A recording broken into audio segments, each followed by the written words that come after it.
செல்வராகவன் இயக்கத்தில் சிம்பு ஜோடியாக நடிக்க த்ரிஷா ஒப்பந்தமாகியிருந்தார். அந்த படத்தின் போட்டோ ஷூட்டிலும் கலந்து கொண்டார். அதை பற்றி பெருமையாகவும் பேசி வந்தார். அதன் பின்னர் அதிரடி மாற்றங்கள் நடந்திருக்கின்றன.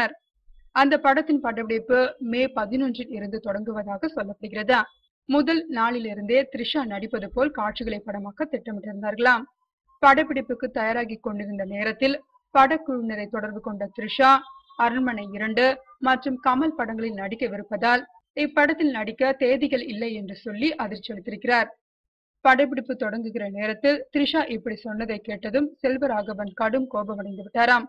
இப்படத்தில் நான் நடிக்கிறேன் என்று கேட்டதே த்ரிஷா தான், அதனால் தான் நடிக்க வைத்தோம். படப்பிடிப்பு தொடங்குகிற நேரத்தில் இப்படி காலை வாரி விட்டாரே என்று கோபத்தில் உள்ளாராம் செல்வராகவன். படப்பிடிப்பை திட்டமிட்டபடி தொடங்கியாக வேண்டும் என்பதால் ஏதாவது ஒரு புதுமுக நடிகையை நடிக்க வைக்கலாம் என்று முடிவு செய்திருக்கிறார்களாம்.